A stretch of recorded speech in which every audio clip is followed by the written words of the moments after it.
Satu. Coke Zero. Interesting. Zero sugar. Nice. और great taste भी. Really?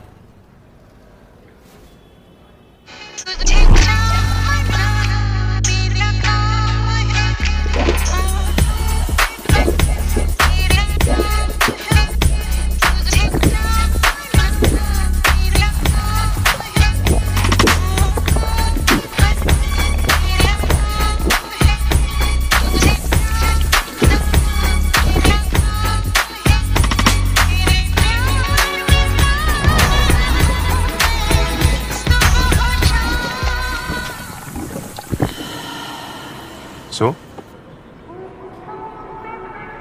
Really? Coke Zero Sugar. Great taste. Really.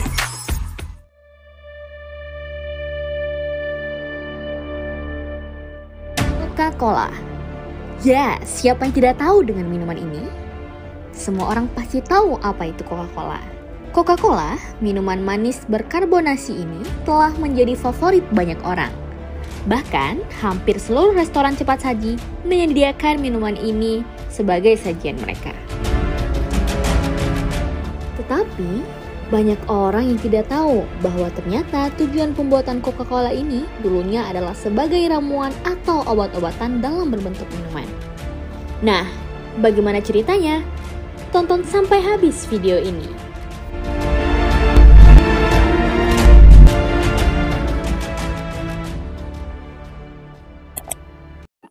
Coca-Cola pertama kali diperkenalkan pada tanggal 8 Mei 1886.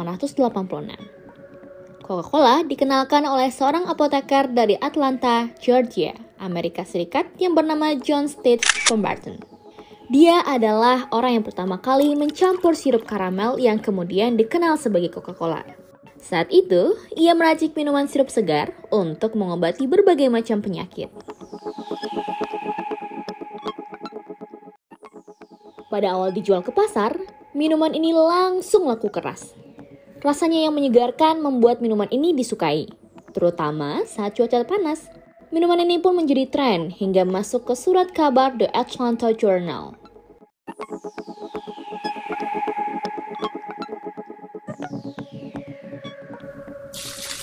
Dr. Pemberton sendiri tak pernah menyangka sebesar apa potensi minuman yang ia ciptakan ke depannya. Ia pun menjual sebagian bisnisnya ke berbagai mitra. Hingga akhirnya sebelum kematiannya pada tahun 1888, Pemberton menjual sisa kepemilikannya atas Coca-Cola kepada Asa G. Kendall, seorang apoteker yang juga merupakan pengusaha. Setahun setelahnya, Kendall mendirikan perusahaan Coca-Cola Company.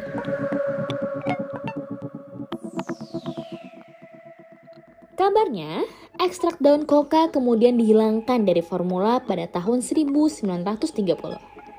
Namun, hingga saat ini, Coca-Cola menyangkal minuman mereka pernah menggunakan daun coca sebagai bahan, baik dahulu maupun sekarang.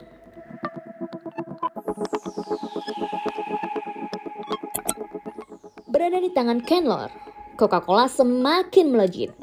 Dari awalnya terjual 9.000 galon pada tahun 1890 menjadi 370.877 pada tahun 1900. Kesuksesannya membuat perusahaan ini semakin berkembang hingga mendirikan beberapa pabrik di Dallas, Los Angeles, dan Philadelphia.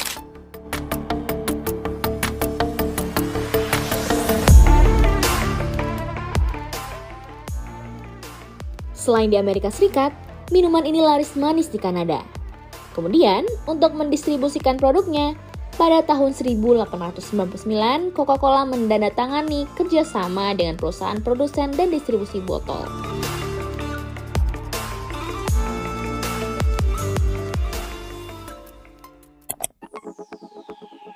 Pihak ketiga tersebut kemudian diberikan hak lisensi untuk membuat sirup, memproduksi botol, dan mendistribusikan minuman dengan merek Coca-Cola dari Coca-Cola Company.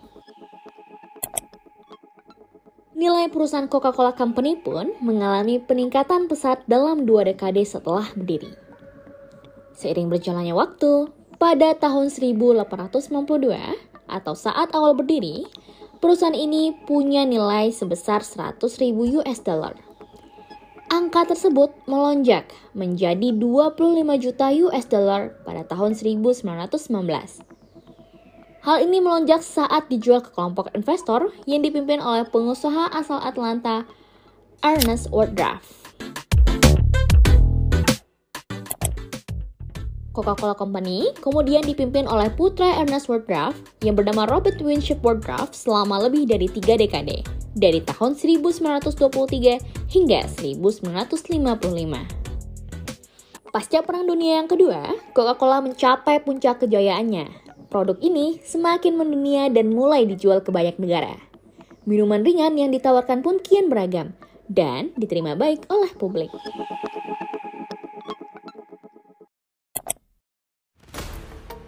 Pada 1946, Coca-Cola membeli Fanta, minuman ringan asal Jerman. Selanjutnya Sprite diperkenalkan pada tahun 1961 sebagai minuman yang berkolaborasi dengan rasa lemon. Tak hanya mengembangkan minuman berkarbonasinya, Coca-Cola kemudian mulai mengeluarkan produk minuman jus jeruk. Perusahaan ini membeli Minute Maid Corporation pada tahun 1960. Pada 1978, perusahaan ini menjadi satu-satunya perusahaan yang diizinkan untuk menjual minuman kemasan dingin di China. Setelahnya, produk-produk Coca-Cola pun semakin dikenal di kawasan Asia dan Eropa pada tahun 1990-an. Pada tahun-tahun ini, yang mulanya hanya dijual dalam kemasan kaca, kemudian bertransformasi dengan memperkenalkan botol plastik.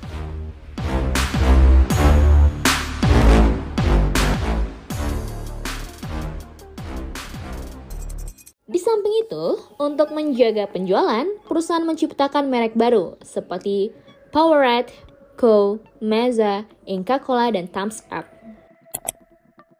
Pada awal tahun 2000-an, Coca-Cola menghadapi tuduhan pencemaran tanah dan air secara ilegal, serta tuduhan pelanggaran berat hak asasi manusia.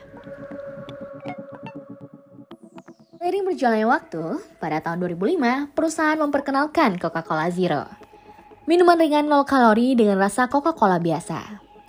Pada tahun 2007, perusahaan mengakuisisi Energy Brands Incorporation bersama dengan berbagai peningkatan akhirnya.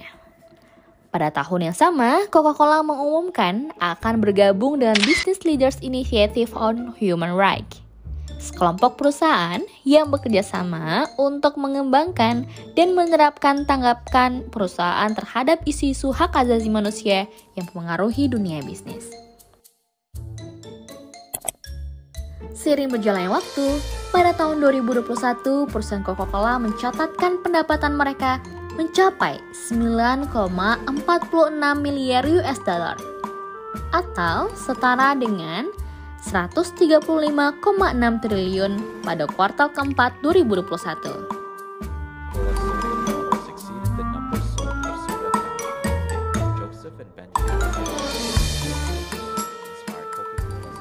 Coca-Cola setidaknya sekarang memiliki 86,200.000 pekerja awal tahun, termasuk 10.400 pekerjanya di Amerika Serikat.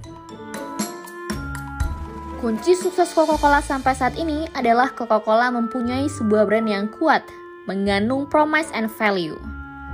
Dalam hal promise, Coca-Cola memberikan produk yang berkualitas dan menjawab kebutuhan konsumen yang berbeda-beda di setiap waktu.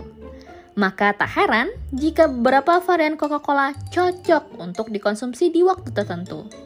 Dan beberapa varian lainnya pas untuk dikonsumsi di waktu yang berbeda. Sementara, dari segi value, Coca-Cola senantiasa berkomitmen untuk membangun nilai-nilai positif di tengah masyarakat. Sebagai sebuah brand, Coca-Cola memposisikan diri sebagai produk yang memberikan kesegaran dan refreshment. Tapi, refresh dalam tanda kutip nih ya, ini tidak hanya sebatas hal-hal terkait konsumsi, tapi juga refresh terkait nilai-nilai. Seperti misalnya, menyegarkan nilai sebagai individu agar bisa memberikan kontribusi pada masyarakat.